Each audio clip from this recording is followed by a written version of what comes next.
Two Geeks, Two Beers podcast. Nerdy obsessions, drunken ramblings with Morgan Jeffrey and Tom Eames.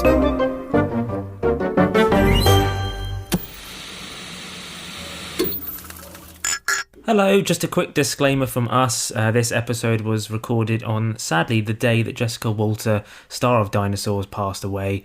A brilliant actress, and apt that she came up in this episode.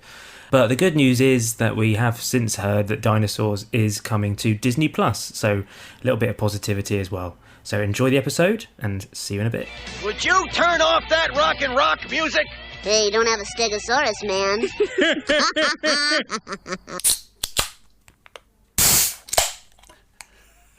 Yours was a lot more frothy. Hello and welcome to Two Geeks, Two Beers, a podcast of drunk cult chat nonsense with me, Tom Eames, and my fellow nerd in crime, Morgan Jeffrey. Hello there. And yes, that is a new theme tune. I know that no one likes change, and I'm sure you'll miss our long-running theme that we kind of stole/paid homage to from the Riddlers. But, you know, after nearly 90 episodes in over 5 years, it was probably time for a bit of a mini revamp.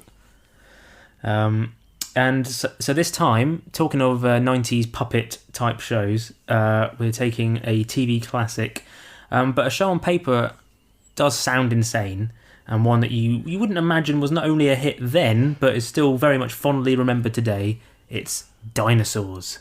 I think not just on paper, I think in actuality quite insane.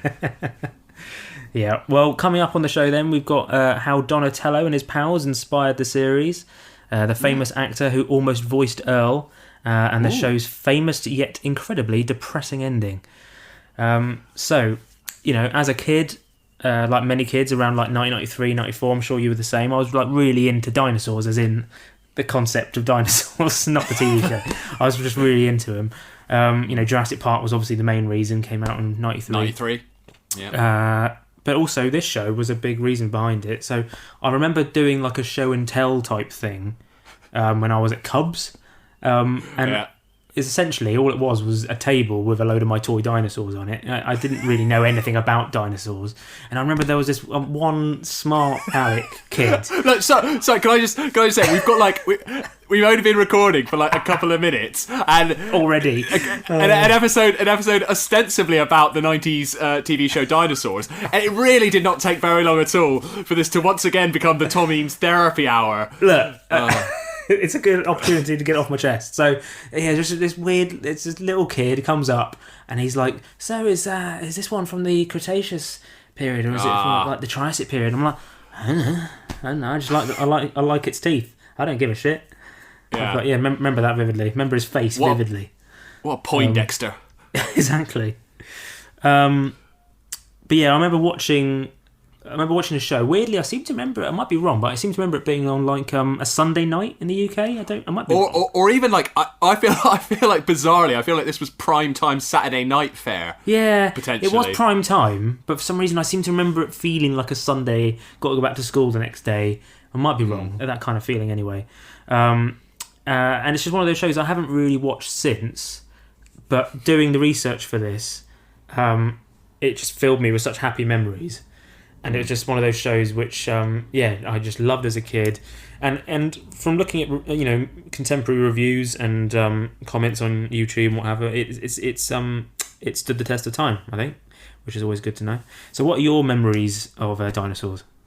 Stood the test of time, unlike, ironically, dinosaurs themselves, which famously did not. Yeah, no, I remember really enjoying this show. Like, I think, actually, now I'm thinking about it, I think I was really quite obsessed with it. Like, it's not, I'll be honest, not a show that occupies my mind a lot, sort of day to day these days. I've sort of forgotten all about it, but I do remember, like, really being into it, and I think I had a toy of the baby dinosaur. Yeah. I seem to remember with quite a sharp plastic tail, which you'd have your eye out with that. But yeah, I definitely remember watching it on Saturday or Sunday nights. Again, we've not done the research. It was on TV. It's one of those weird things you can't find out. There's just no there's no reference point for that. So it's not our fault. But look, it was on TV at a point in the 90s, and really that's all we need to be able to talk about it on this show. Really enjoyed it. But I don't remember like a huge amount about the specifics. So, as we always say, I'm looking forward to you readdressing that and filling me in. Well, in case you don't know, Dinosaurs is an American family sitcom that aired on ABC in America from April 91 to October 94, with reruns shown on the Disney Channel, and in the UK it aired on ITV from 1992. So the show is about a family of anthropomorphic dinosaurs. I said it right. Well done. Well done. Produced by Michael Jacobs Productions with Jim Henson Television in association with Walt Disney TV. So the basic plot of Dinosaurs was that it was set precisely 60,003 BC in Pangaea. The show centres on the Sinclair family, Earl Sneed Sinclair, the father. My extensive experience as a parent has taught me that if you ignore him long enough, the wife gets him. Fran Sinclair, the mother. You promised to take Baby out for his solo wilderness ritual. Not today, my sweet. It has to be today. This is the third Sunday after his second birthday as set forth in the Book of Dinosaur. No. I believe today is the third round after the second round of playoffs as set forth in the Guide of TV. And their 3 children, son Robbie. Look, I'm just having a hard time with numbers and dates. Why? Well, because if this is the year 60,003,003, why is next year 60,002,002? Why are we counting backwards? What are we waiting for? Daughter Charlene. Daddy. Oh, babe. I have something important that I want to ask you. Uh-huh. Well, how do you know when you found true love? Game's on. And Baby Sinclair. You finished your bottle, dear. You're full now. Not full, empty. Fill me up. Honey, that was dinner. Next bottle's at bedtime. Tired, sleepy, night-night. No night-night. Night-night. No night-night. Bottle. And as well as Fran's mother, Ethel. All right, here comes the grandma train. Open the tunnel. Choo-choo. It's delicious. Nom nom. You eat it. You want to open your mouth or you want me to feed you to a pterodactyl? Ow. Earl's job is to push over trees for the We Say So Corporation with his friend and co-worker Roy Hess, where they work under the supervision of their boss Bradley P. Richfield. So, I didn't realise this. Jim Henson had actually died the year before Dinosaurs began, but he actually conceived the show back in 1988. He wanted to do a sort of sitcom based around a family of dinosaurs. No, I do feel like you would have to be Jim Henson to push that idea through. It's it's like if just some nobody had walked in off the street and gone, ABC, I got a new hit show for you. What have you got? What have you got?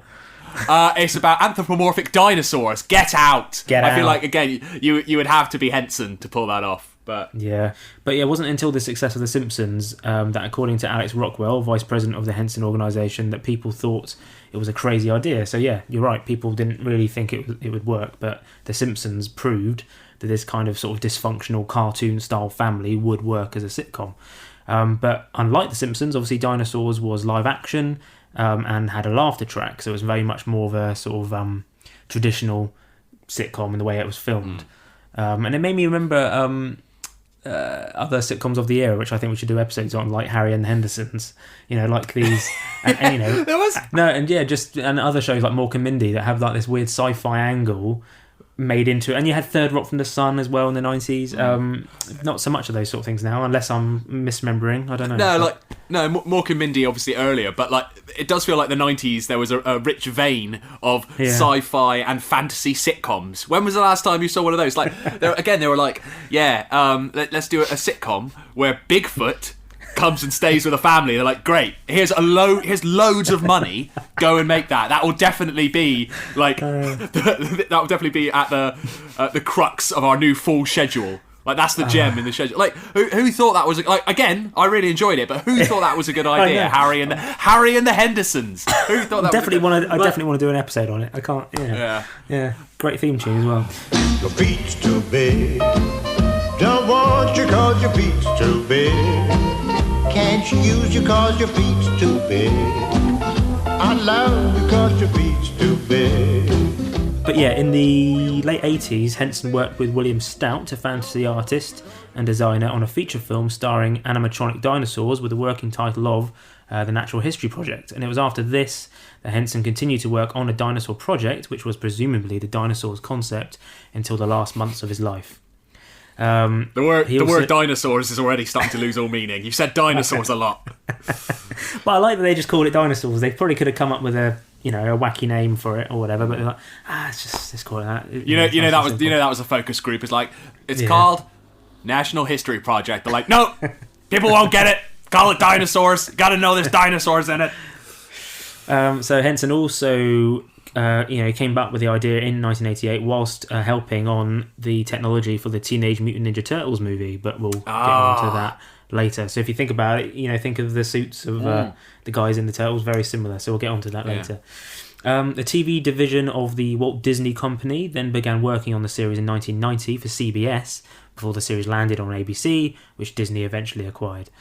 So it was created by Michael Jacobs, who also wrote, developed or created various TV shows, including Boy Meets World and Charles in Charge, among others, alongside Bob Young, who collaborated with Jacobs on various projects over the years.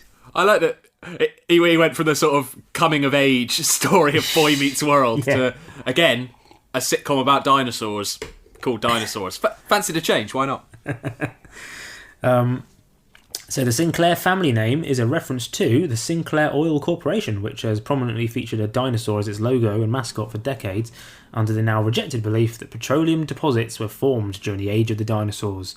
So other character and family names throughout the series often referred to other rival petroleum companies and products. So you had like Phillips. So niche. I know. So Phillips, niche. I know all those petroleum fans out there going, hey, look, that's another reference. So you had Phillips, Hess, BP, Richfield, and Ethel. Never heard of Ethel myself, but also BP. That's not a name, unless it was it was BP Richfield. It was his. Okay. Yeah. Okay. Anyway, so let's get it going with the intro, the famous intro to Dinosaurs.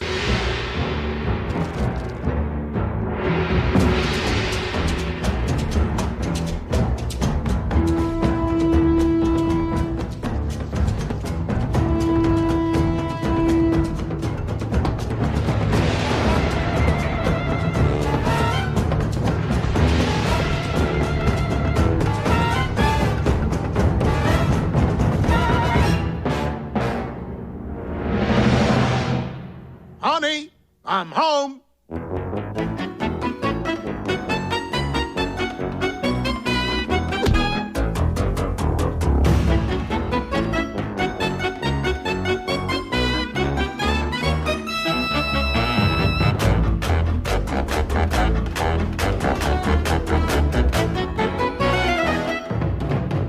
I mean, first of all, great theme tune.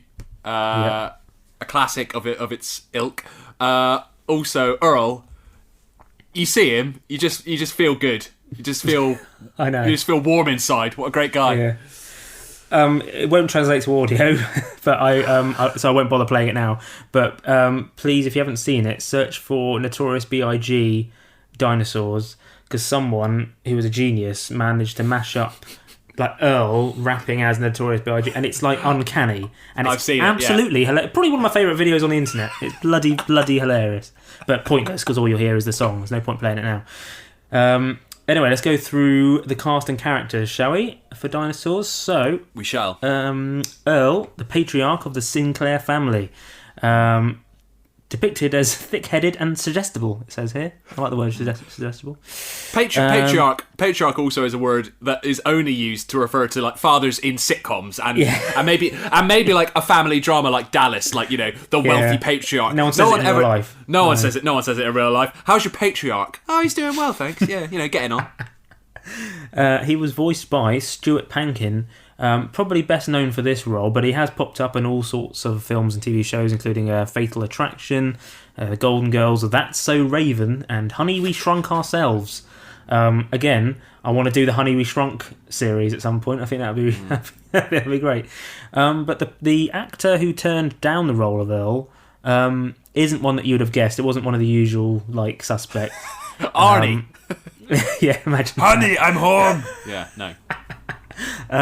But yeah, this actor turned it down because he wanted to pursue a movie career. It was none other than Jim Belushi, who I think he would have been great. And I think Jim Belushi is one of those guys who obviously was always in the shadow of his brother a little bit, but whenever he pops up in something, he's always really great, and I feel like he should be a bigger deal than he is. I don't know why. I don't know. Just thought I'd put that out there now. Yeah. Justice for Jim. Yeah, why not? Fran, the mother and the homemaker of the Sinclair family, I didn't know who voiced her until now. Voiced by Jessica Walter, best known for playing Lucille Bluth in Arrested Development. Arrested Development, yeah. Didn't realise it was her, as well as loads of other roles, including Play Misty for Me, Archer, and all sorts. Robbie, their son and oldest child, I remember he wore like a red varsity jacket and sneakers and stuff. And we've talked about how cartoon animals you fancied as a kid, like Gadget from Rescue Rangers or whatever. Thanks for bringing that up. Yeah, so were you sexually attracted to Robbie?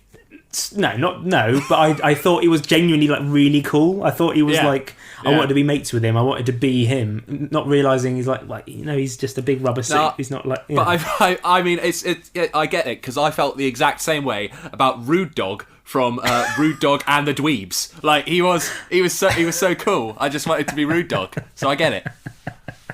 Was he rude?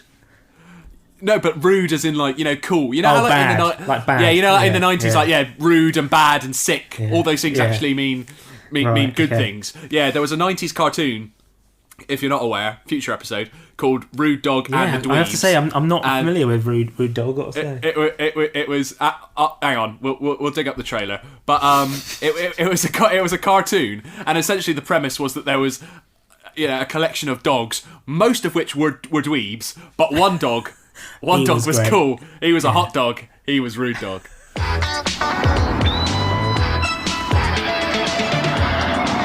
Hey, yo, slam your eyeballs against this. I was sneaking in people and scoping the scene, copping a major toot.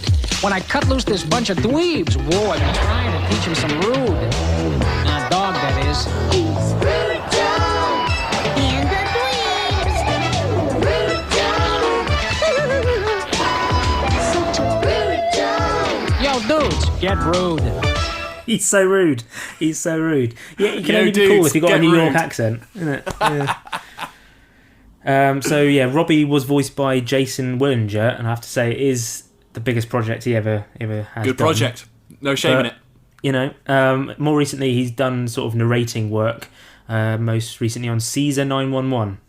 Not a show I'm familiar with, but I'm sure it has its fans. So, Charlene was their only daughter and middle child.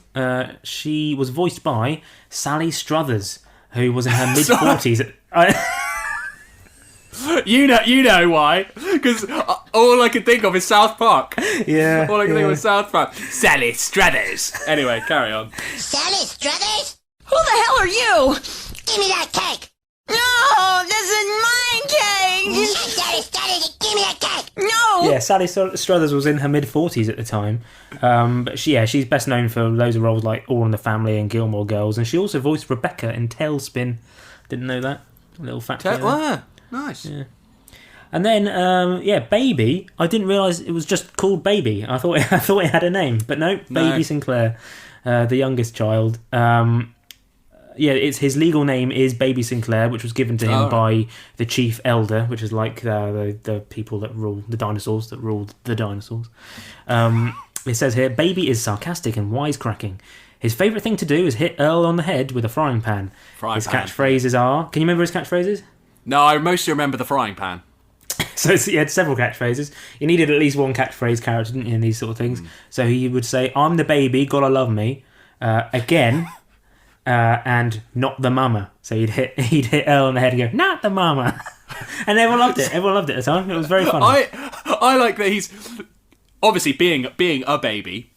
He has limited vocabulary, which is sort of again and not the mama. Fine, but then also he could say, I'm the baby, gotta love me. Like that's actually quite sophisticated, given that he is a very young child. But anyway. I think Stewie from Family Guy was in some way inspired by Baby, I think. I think you have to say that. Yeah, I think. Yeah.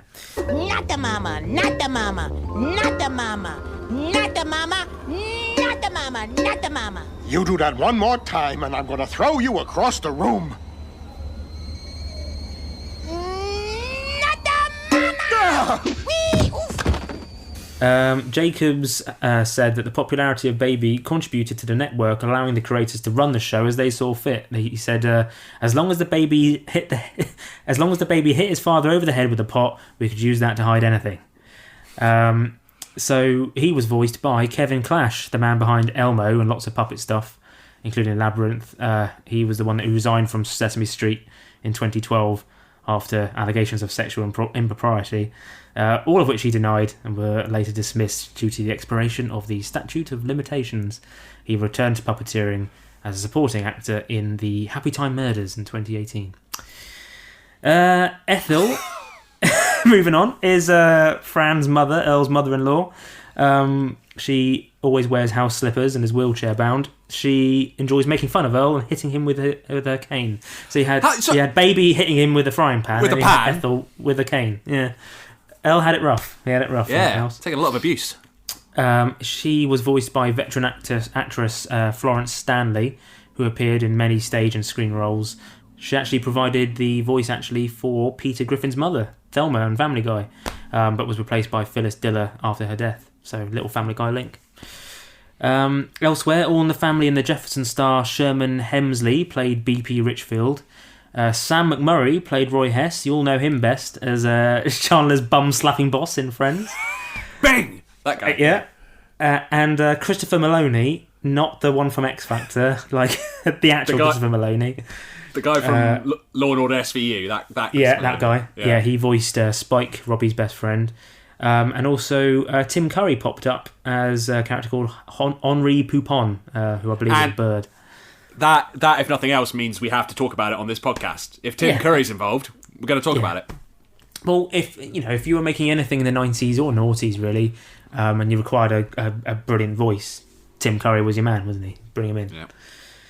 So let's go through a lot of the plots, because Dinosaurs was kind of known for sort of pushing the envelope a little bit in terms of the subject matter it did. And then somehow, even though it was with these big, silly dinosaur creatures, it did it in a kind of way which was not taking a piss, and it held up, and it was a good way of sort of teaching families and kids certain lessons about certain things. I mean, they're already learning a lot about the petroleum industry from the names alone. That's educational. So, but it touched upon various topical issues, including environmentalism, endangered species, women's rights, sexual harassment, LGBT rights, objectification of women, censorship, civil rights, body image, steroid use, even allusions to masturbation in the form of Robbie doing the solo mating dance in one episode. Drug abuse, racism in the form of a dispute between the two-legged dinosaurs and the four-legged dinosaurs, peer pressure, rights of indigenous peoples, corporate crime, government interference in parenting, and pacifism. So it did its fair share. I don't know how it had any episodes left, just normal storylines. In the episode I Never Ate for My Father, Robbie chooses to eat vegetables, which goes against everything they stand for as dinosaurs. And the other characters liken this to homosexuality, communism, drug abuse, and counterculture. So that was, was their way of... it's like similar in The Simpsons, when Homer thought Bart was gay, and that's, you look at it now, and it's a bit, not the best way of handling such an episode, but back then, but for the it was time, a good way of doing it. It pushed boundaries and helped discussion, and it pushed it along the way. In the final season, The Greatest Story Ever Sold, that episode references religion when the Sinclair family becomes eager to learn the meaning of their existence, and the elders dictate a new system of beliefs, and the entire cast, with the exception of Robbie, abandons science entirely to blindly follow the newly popular potatoism. So it's just a good way of explaining religion. And the characters will sometimes break the fourth wall as well, especially Baby. An example of such is seen in the episode Nature Calls, when Fran and Earl spell out words in front of Baby during an argument, who, after looking at the camera and saying this could get ugly, proceeds to spell out, "They think I can't spell," with his alphabet blocks. So it's like they're trying to spell out words to have an argument without saying anything, and then it's sort of quite dark, really. Baby's like, I can understand everything you're saying because I'm a genius. Deeply traumatized genius baby dinosaur. Yeah. Such an odd show. It's an odd show, isn't it? It was a 90s. But let's talk about the divisive finale then, because I reckon if you did a list of at least most memorable finales, Dinosaurs would probably be up there as top 10 of most traumatic finales. Yeah, definitely. And there are some dodgy finales over the years, from How I Met Your Mother to Dexter and what have you. Lost. Yeah. But yeah, Dinosaurs. I think on reflection, it's a good finale. But I think at the time, because I don't remember seeing it at the time, I've got to say. No, I don't think I saw it at the time. I wouldn't have liked it. No, I wouldn't have liked it at the time. It does seem a little mean-spirited. It's something I don't remember seeing at the time. I've just heard about it since. People always go, "Oh, the ending to Dinosaurs." Like, it's one of the most famous things about it, right? But like, I guess it's sort of the only way it could have ended. Like, eventually, it kind of had to end that way, which is slightly giving away what happens. But yeah. Spoilers for Civilization. I didn't know. Actually, I was going to say, I didn't know how dinosaurs were wiped out. Does anyone really know how dinosaurs were wiped out? Do we? No, was it? Did they even exist? I mean, yes, I'm pretty sure. But they might have had feathers or something. As far, I'm trying to keep up on my dinosaur news, but I think that's the latest. Might have had feathers. So, titled Changing Nature, the series finale of Dinosaurs depicts the irresponsible actions of the dinosaurs towards their environment and the ensuing ice age, which leads to their demise. In the episode, a swarm of bunch beetles do not show up as expected to devour a form of creeper vine. Charlene discovers that a wax fruit factory called Fruit Co. has been constructed by We Say So controlled swampland that serves as the bunch beetles' breeding grounds, causing the extinction of the species, apart from one male named Stan. Charlene and Stan team up to make this information public on the news. After getting a phone call from his superiors at We Say So, who are fearing a public relations nightmare more than any other environmental threat, BP Richfield quickly puts Earl in charge of an attempt to destroy the vines, which have grown out of control without the beetles to keep them in check. Earl proposes spraying the planet with defoliant, which causes destruction of the vines but also kills off all plant life on the planet. BP Richfield assumes that the creation of clouds will bring rain, allowing the plants to grow back, and so decides to create clouds by dropping bombs in the planet's volcanoes to cause eruptions and cloud cover. It's quite sophisticated and quite complicated. The dark clouds instead cause global cooling in the form of a gigantic cloud cover that scientists, the viewer learns, estimate would take tens of thousands of years to dissipate. When he gets a call from Earl, BP Richfield dismisses this as a fourth quarter problem and states that We Say So is currently making record-breaking profits from the cold weather, selling blankets, heaters and hot cocoa mix as a result of the cold snap. So, now that you've got the insight to what's going on in the episode, I'll play you the final moments of Dinosaurs and try not to, be terrified. And so Earl was partly responsible for the extinction of his entire race. Yeah, a little bit. Jesus. I guess I owe the rest of you an apology, too. For bringing on the end of the world and civilization and everything. I always knew you'd screw things up. I just didn't know how bad. Mother, he said he was sorry. And I know I put too much faith in progress and technology, and had too little respect for nature. But it's so easy to take nature for granted because it's always there. And technology is so bright and shiny and new. We understand, sweetheart. Understand what?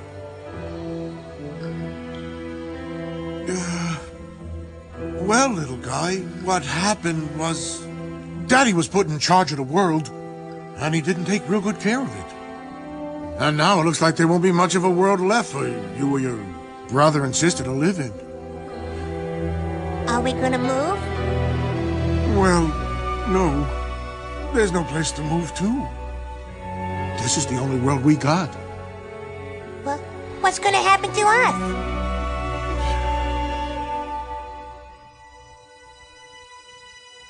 Well, I don't exactly know.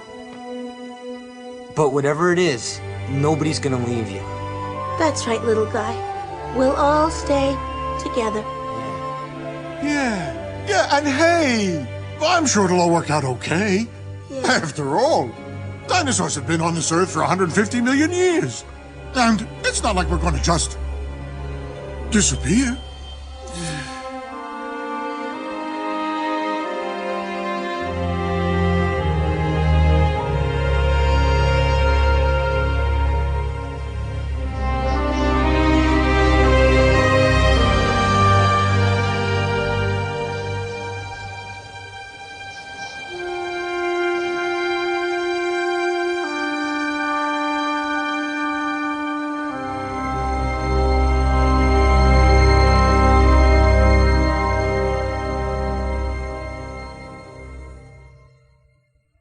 And taking a look at the long-range forecast, continued snow, darkness, and extreme cold. This is Howard Hand Up Me. Good night. Goodbye. Right, I'm genuinely quite upset. That was really upsetting. Oh my god, really moving, isn't it? It's really harsh. That little baby and I also like that the newsreader's called Howard Hand Up Me. That's really good. Yeah, a puppet called Howard Hand Up Me did make me laugh. That did break the tension somewhat. But yeah, wow, like really well done, really good. Yeah. And again, there's a message in there. Don't be distracted by flashy technology. You got to look after nature. Look after the world. But and like it does make sense. Like it's a logical. But geez, Louise, what a bummer. What a bum out. So Stuart Pankin, the voice of Earl, said that the ending was a simplistic and heartfelt social comment, yet it was very powerful, with subtlety being a defining aspect. I don't think he knows what the word simplistic means. But carry on. The TV series creators decided to make this finale as a way of ending the series, as they knew the show could be cancelled when they created season 4. So Michael Jacobs said, "We certainly wanted to make the episode to be educational to the audience. And as people knew dinosaurs were no longer alive, the show would end by completing the metaphor and showing that extinction." Ted Harbert, president of ABC, expressed discomfort at the ending in a telephone call, but allowed it to go forward. Jacobs said that correspondence from parents revealed that they understood the creativity in the final episode, but were sad at the predicament we presented in the story. That's how I feel. I understand the creativity, but I'm sad at the predicament. That is exactly it. It's similar to How I Met Your Mother, isn't it? Look, I like the creativity of it, that you filmed the kids at the very beginning, but did you need to do it?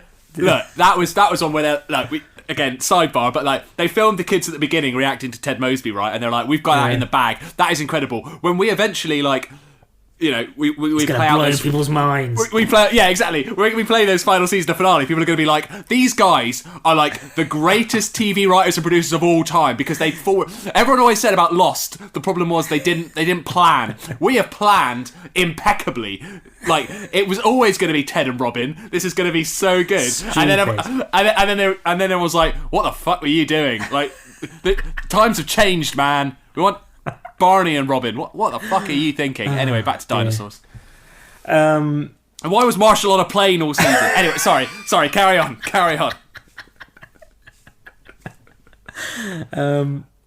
Pankin also said that everyone was at first shocked, but I think it was more of a reaction to the show ending. Yeah, they were just really sad that the show was ending. That was what it was about. Well, that episode was depressing, but they're coming back, right? No, that was the end. Oh, fuck me, I was fine with it before, but now I know the show's ending. Now I'm really upset.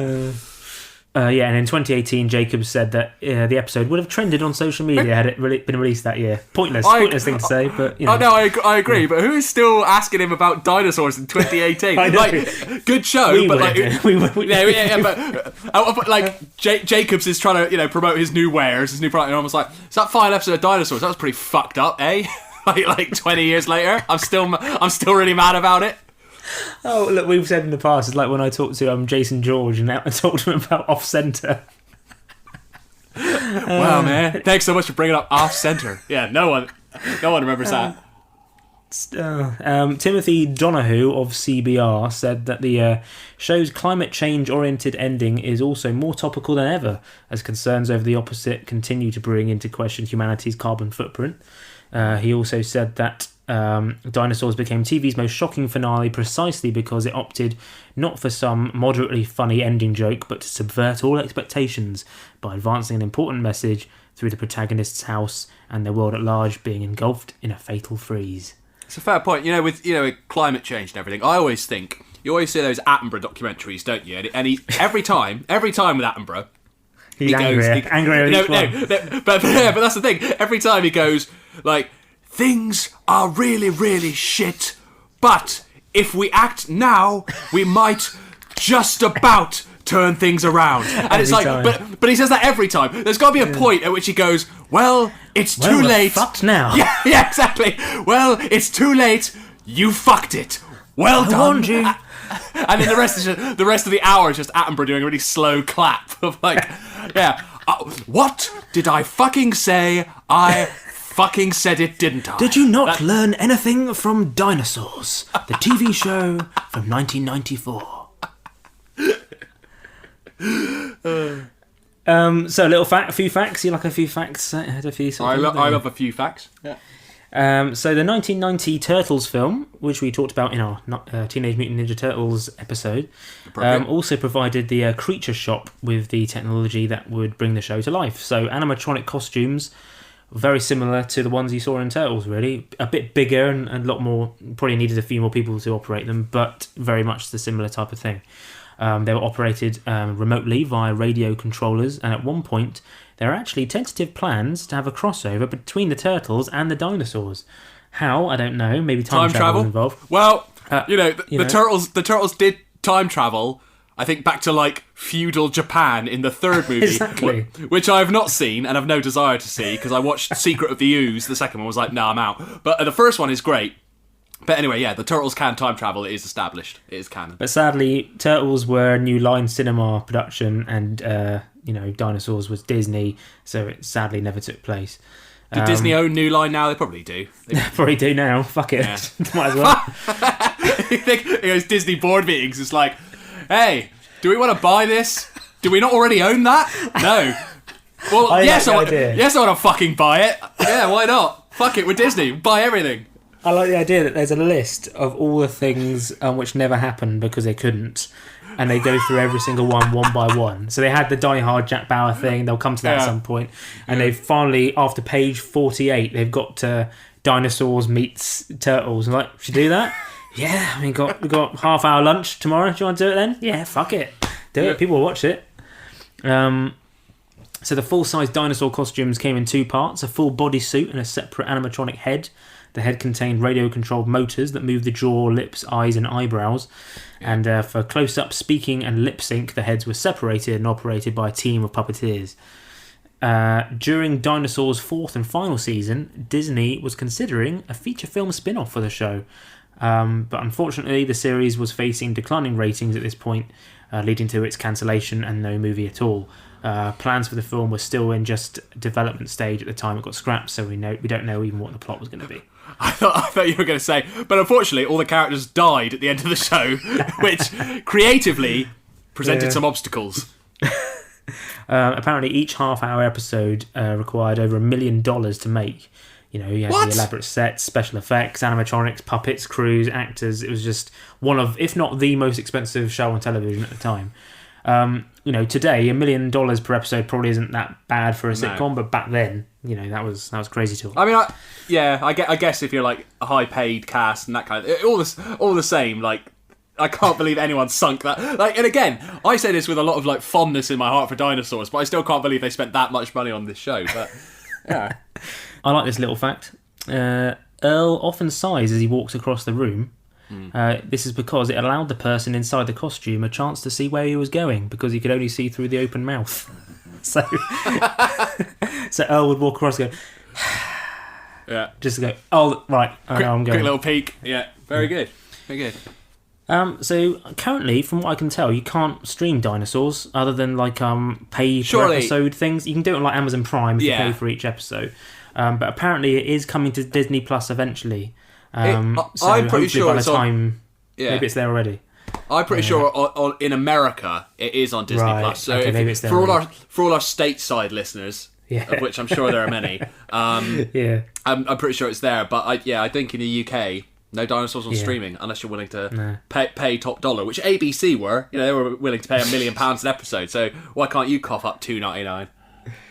So there we go. So general thoughts on dinosaurs now.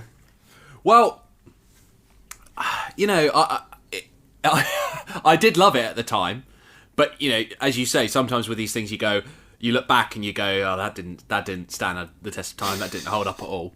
And on paper, it sounds, you know, even with the involvement of the late great Jim Henson, which, you know, it was his baby. It was, if anything, kind of like his legacy a little bit, like his final project that he developed, right? And Brian Henson was involved, and you just think, what is this show? This kind of like social, it's a sitcom about anthropomorphic dinosaurs, but also very socially conscious. Tackles a lot of social issues. The characters are named after petroleum companies for a reason that there is no reason really. No one knows why exactly. And the end is one of the most depressing pieces of drama ever produced.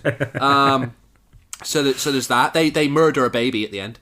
But then, you know, they kind of ease the pain by the fact that there's a puppet called Hand Up Me. There's a lot of ingredients, and you just think, okay, that's a bit mad. But I have to say, like, when you watch those clips, like, it does, somehow it works. It shouldn't work. On paper, this show shouldn't work, but I think it does. But I do think it was to a certain extent of its time. Like, I don't know if now a sitcom about anthropomorphic dinosaurs or Bigfoot comes and lives with a family. I just don't know if there's room for that now, and I think that's a shame. I think it's a shame. I think it's a shame.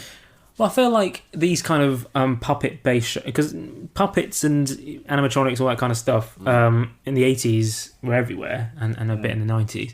But nowadays, when they do happen, it's clearly they're very expensive to make. Because Dark Crystal, the series, was amazing, but got cancelled after one series, probably because it just cost too much. Yeah. Do you remember Mongrels? It was a great sitcom on the BBC. I loved Mongrels. Really, genuinely, really funny. But it probably cost too much. Well, BBC Three is you know, coming back to terrestrial, and there were a lot of people saying bring back Mongrels. Please do. It was great. Obviously, Spitting Image, not quite the same, but I'm sure it's very costly. It's back now, though, isn't it? Yeah. So, you know, maybe if it comes back on Disney Plus, it might become a cult hit and come back. Who knows? So that's about it for Dinosaurs. Thanks as ever for listening to Two Geeks, Two Beers. We'll be back next time when Morgan will be taking the reins. Won't spoil it what it is quite yet. You can download and subscribe. I can't remember what it is, so it'll be a surprise to me and you. You can download and subscribe to all previous episodes, including Jurassic Park, in fact, plus Jim Henson's Labyrinth and lots of other topics at twogeeks2beers.com.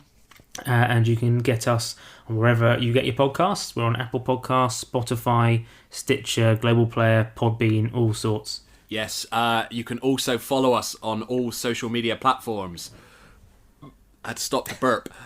So we're on Twitter, Facebook, and Instagram at 2geekscast on all of those.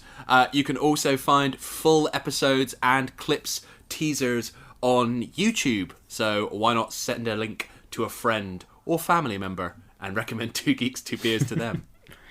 And you can also get in touch on our email address, which is podcast@twogeeks2beers.com. And we actually have a new newsletter that we're going to start doing as well. So if you go to twogeeks2beers.com, you'll see on the sidebar there a sign-up form. Just put in your email address in there, and you'll get a little welcome email. But then we're going to send ones out every time we have something new and exciting to announce. We'll put it on there, including when we've done an... I was going to say we'll send it out when there's anything new to announce. Might not even be that exciting. But if it's new, you'll hear about it.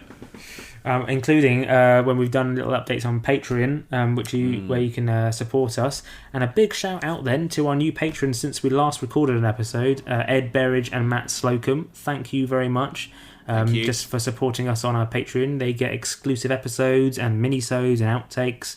Our latest one, actually, at the time of recording, is about us moaning at the state of Avatar beating Endgame at the all-time box office, and just moaning about Avatar, really. So if that sounds like something you want to listen to, yeah. So you can even get Two Geeks merch on there. We've got a beer mat, we've got a mug, we've got a t-shirt, which we're wearing right now. We are both actually douches, but I'm happy with it. I'm happy with how they've turned out. Yeah, no, they look pretty good. They look pretty snazzy. If you check out our social media feeds, you can see a snap of us both wearing our Two Geeks t-shirts that prove that we're not making this up. We have genuinely had t-shirts made with our faces on them, and we are wearing them right now. But yeah, that's about it. So thanks so much for joining us. Have a beer on us, and we'll see you soon. Don't have a beer on us. I mean, if anything, give us money. But anyway, hope you enjoyed. See you later. Bye.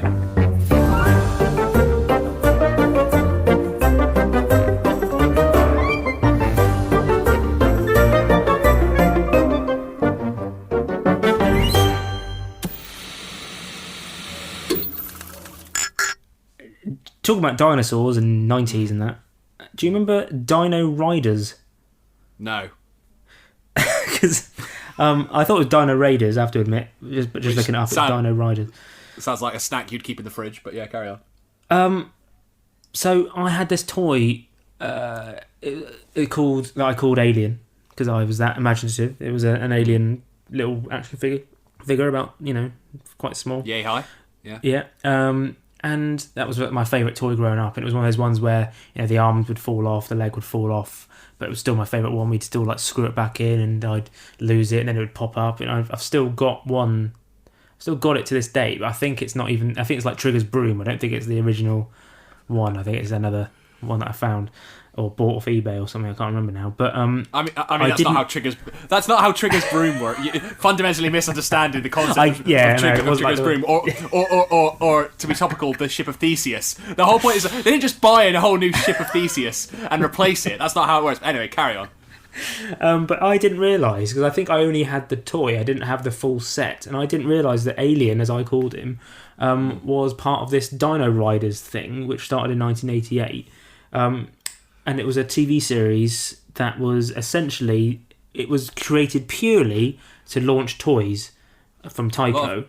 A lot of cartoons were back then, Transformers. Yeah. And it was amazing, because it was like the ultimate boy's dream. It were these alien creatures who would ride these massive dinosaurs. And the whole point was you meant to buy the little figures and then buy the massive Triceratops T-Rex type thing, and you'd put them together. And they created one season of 14 episodes. I liked back then how they would always really butch up these shows, wouldn't they, to appeal to young boys. So it'd be like, okay, what about a cartoon that's about mice? It's like, sounds a bit girly. All right, what if they're really butch mice and they ride motorbikes? That's a boys' show. That's a show that boys will watch. Perfect.